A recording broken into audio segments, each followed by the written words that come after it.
I sat alone in that cramped motel room, glancing at my watch, feeling the weight of anxiety as each minute ticked by. Ryan was late. The seconds stretched, amplifying the silence of the dimly lit space. Just then, my phone buzzed, startling me. I grabbed it, hoping it was Ryan, but it was Derek. I hesitated, wanting to ignore him, but answered, attempting to sound casual. "Hey, did you need something?" "Just checking in," Derek replied. "How are you? Where are you?" I forced a laugh. "At the theater with friends, watching a play." "Oh, thought it was a little too quiet for a theater," he said, his tone light but with an undertone I couldn't quite place.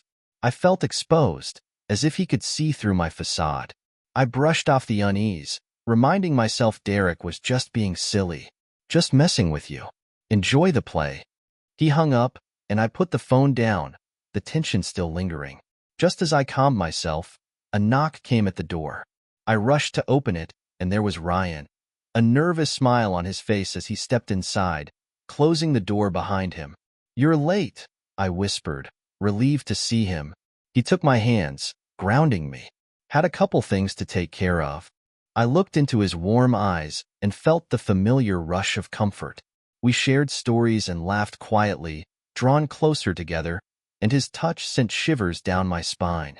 After a while, I glanced at my phone and sighed. The weight of reality crept back in. I need to head back soon, so Derek doesn't start wondering where I am. Ryan smiled, but it faded as I noticed a flicker of tension. We should just take off, head to the coast. Just us. The thought excited me. That'd be perfect. A beach town, just the two of us. We dreamed about our escape, picturing ourselves carefree, until a loud knock interrupted us. My heart raced as Ryan moved to the door. Who could that be? I whispered, panic rising. "Relax," he said, but his expression was serious as he opened the door. It was a woman, her face twisted in fury. Ryan froze, pale. "Chloe," he muttered. Her face was cold as she swung her purse, hitting Ryan in the face. "Chloe, calm down. I can explain," he stammered. "You lying, cheating jerk," she shouted, her voice trembling with anger. "I knew you were hiding something, but this?" I finally found my voice. "What's going on?" I demanded, pulling on my clothes. "I'll call the police." Chloe turned her gaze on me. "Shut up, homewrecker." Anger flared up in me. "Who do you think you are barging in here?" Ryan tried to intervene, but Chloe cut him off. "I'm his wife. He was supposed to be on a night shift." My heart sank. "You told me you were divorced last month." Ryan's eyes darted between us. "I can explain." But Chloe didn't let up, and I felt the walls closing in on us. "Maybe this'll knock some sense into you," she sneered, kneeing him between the legs. He gasped, doubling over in pain, color draining from his face. "Is this how you treat your husband?" she hissed, the tension escalating. I stood there, shock flooding through me, grappling with the reality of the situation. All the moments we had shared, the plans we had made, evaporated into thin air, leaving me feeling lost and betrayed. The once comforting intimacy of the room now felt suffocating as Chloe's fury filled the space. Ryan looked up at me, confusion and desperation in his eyes. I took a step back, heart racing. This was not how I envisioned this night. An escape that quickly turned into chaos. "Ryan, how could you?" I asked, my voice shaky. He looked between Chloe and me, clearly at a loss. "I didn't mean for you to find out like this. I didn't think." "Didn't think what?" Chloe interrupted, her tone icy. "Didn't think I'd come looking for you?" I felt a swell of anger. "This isn't my fault. You need to sort out your mess." Chloe's glare intensified, her eyes narrowing. "You think this is all about you? You think I care about your pathetic excuses?" Just then, my phone buzzed again, but I didn't dare check it. I could feel the world around me closing in. I was caught in a storm, and I had no idea how to navigate it. Everything was unraveling, and all I could do was stand there, watching as the chaos erupted around me, unsure of what the next moment would bring. In that suffocating silence, it was clear that whatever had been between Ryan and me had been shattered irreparably, and I was left standing in the wreckage, trying to make sense of the mess left behind. I slumped onto the bed, clutching my stomach, feeling as if I'd been hit by a truck. Footsteps echoed, and when I looked up, Kyle was glaring at Chloe, her face twisted with anger and shock. "Chloe, are you out of your mind?" Kyle shouted, unable to hold back any longer. "What's wrong with you?" Chloe's eyes narrowed, her voice laced with sarcasm. "Oh, honey, this isn't crazy," she snapped. "This is what furious looks like."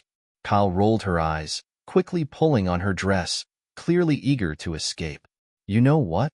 I'm done," she said, moving toward the door. "You two can sort out your psychodrama without me."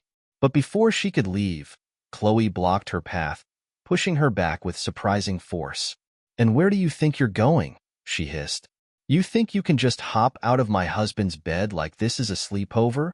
Kyle blinked, taken aback by Chloe's aggression, but her pride kicked in. She crossed her arms and narrowed her eyes. "Listen, you mangy cat, lay one more hand on me, and you'll regret it." Chloe let out a mocking laugh. "Oh, really? What are you going to do? Beg for forgiveness? Or maybe cry a little for sympathy?" Still doubled over on the bed, I groaned, "Chloe, can we just talk like adults for 1 second?" But she ignored me, whipping her purse around and smacking my shoulder. "Talk? The only talking we'll be doing is in divorce court," she yelled. "You lying scumbag. Say goodbye to your bank account and your dignity." Her gaze dropped to my rumpled boxers. "And any shred of self-respect you might have had left." I winced, rubbing my shoulder. "For heaven's sake, Chloe. Oh my God, you two are insane," Kyle shouted, throwing her hands up in frustration. She raised her arms, ready to dash for the door, but Chloe stepped in front of her again, eyes blazing. "You think you can just walk out? Not until you get what's coming to you." With that, she lunged, grabbing a handful of Kyle's hair. Kyle yelped, retaliating by grabbing Chloe's hair, and they twisted and spun, slapping each other wildly like angry cats fighting for a sunny spot. "Oh, you want to play rough?" Kyle spat, yanking on Chloe's hair with added force. "Guess what, sweetheart? So do I." Watching this unfold, I knew I had to intervene. Groaning, I staggered over. "All right, ladies, that's enough. Let's calm down." "Bad idea." As I reached between them, Kyle swung her arm, hitting me square on the jaw. "Sorry," Kyle yelled, not sounding sincere. Chloe, still holding onto Kyle's hair, yanked hard, swinging her around and landing a slap on my other cheek. I staggered back, clutching my face. "Can you both stop trying to knock me out?" They ignored me. The battle raged on, with Chloe freeing one hand to slap Kyle's arm. "How's that for a goodbye?" she sneered. "Oh, you call that a slap?" Kyle shot back, retaliating. "You've got the strength of a wet noodle." Desperate to end the chaos, I made one last attempt to intervene. But as I reached out, Kyle's elbow caught me right in the stomach, knocking the wind out of me. I doubled over, gasping. Finally, I raised my hands in defeat.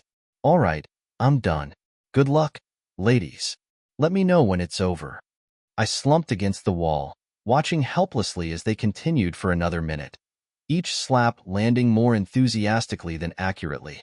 Eventually, they wore themselves out, their hair wild, clothes disheveled, and glaring daggers at each other. Kyle huffed, straightening her dress. "Well, if you treat people like that, it's no wonder he sneaks away from you." Both women stood apart, looking like they'd been through a blender, their faces flushed and sporting fresh slap marks. But the insults weren't over yet. "You call that a dress?" Chloe sneered, flicking her hair off her shoulder. "I've seen classier outfits on reality TV." "Oh, please," Kyle shot back, rolling her eyes. "I'd rather wear this than that animal print disaster." "What? Is there a leopard out there missing its tail?" I rubbed my sore jaw, deciding it was time for one last shot at peace. "Can we please talk like rational adults?" They turned to me in unison, hurling insults that were anything but rational. I sighed, feeling like a guy stuck at the bottom of a steep mountain. Finally, Kyle seemed ready to bolt again. She took a deep breath, ready to push past Chloe if necessary. But before she could step forward, Chloe reached into her purse, pulling out a spray can and aiming it at Kyle. "Oh, you want to play rough?" Chloe snarled. "Let's see how you like this." She pressed down, releasing a cloud of spray into Kyle's face. Kyle barely managed to close her eyes in time, but the air filled with a noxious smell that had her coughing. "What the heck is this? Nail polish remover," she spluttered, choking on the fumes. I caught a whiff, sharp, almost like paint thinner. Between coughs, I grabbed hold of Chloe's arm, trying to stop her from spraying again. Kyle, still coughing and half-blinded, saw her chance and bolted. Behind her, I struggled to restrain Chloe, who was yelling and thrashing. "Chloe, stop. For the love of, ouch, that hurts." But Kyle didn't look back. She burst through the door, gasping for fresh air, the chaos behind her fading with each step. By the time she made it outside, she muttered, "That's the last time I let a guy talk me into a cheap motel meetup." Reaching her car, she opened the door, but her relief vanished when she caught her reflection in the mirror. Next to her eyes was a streak of black paint, probably from the spray. With a groan, she grabbed a wet wipe, trying to scrub it off but only making it worse. "Great," she grumbled, tossing the useless wipe aside. I needed gasoline or paint thinner to fix my face, the red slap marks blooming on my cheeks.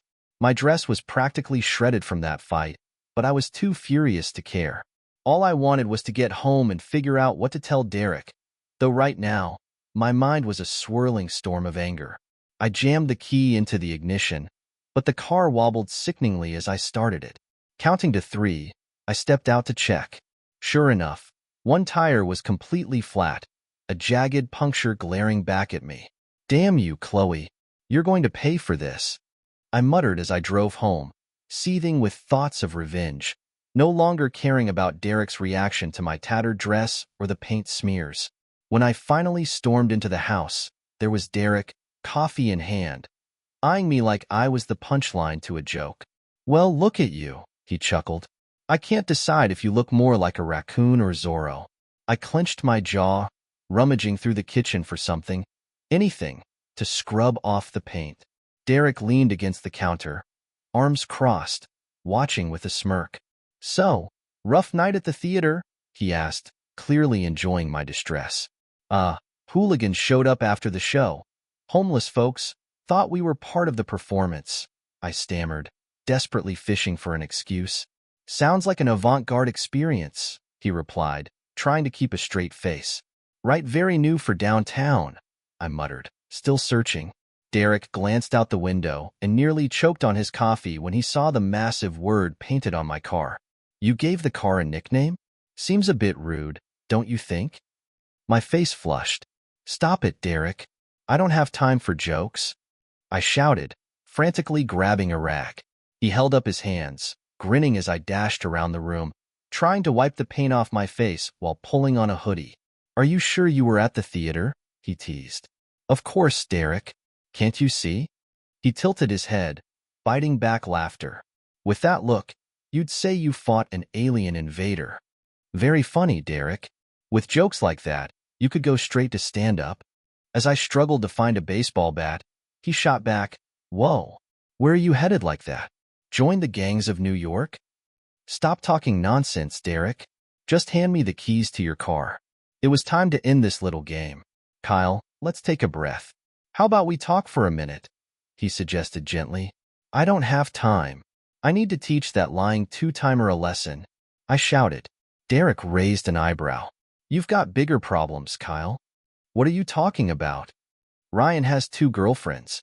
I don't even know if you're number 1 or 2. I froze, my anger evaporating. "Wait, he's got someone else? That filthy liar." Derek remained silent, tension hanging in the air. Then it hit me. What did I just say? Panic flashed across my face. "Do you think I didn't notice? The lies you spun for that Ryan. A guy who's cheating on his wife, you, and someone else." My anger crumbled as reality set in. "I didn't mean for this to happen. It was an accident. I've got every detail." "What did you do it for?" "Him?" His gaze hardened. "I know everything, Kyle." "Wait, you've been following me?" "Not every move, But I'm not the fool who'll let his wife enjoy another man while pretending nothing's wrong. Chloe showing up was your doing? I asked, shocked. Derek smirked. While investigating your romance, there was an accidental leak. I didn't mean for this to happen. It was a mistake. He mimicked me, a sly grin on his face. I was in disbelief. Derek, you caused this. This nightmare. You set me up. Kyle, I asked you where you were, and you lied. Who set you up? I opened my mouth, then closed it, the painful truth sinking in. You put me in danger. I'm the victim here. His voice dropped to a chilling calm. You can drop the act, Kyle. Tomorrow, the lawyers are coming with the divorce papers. Save your words for court. Remember, I didn't set you up.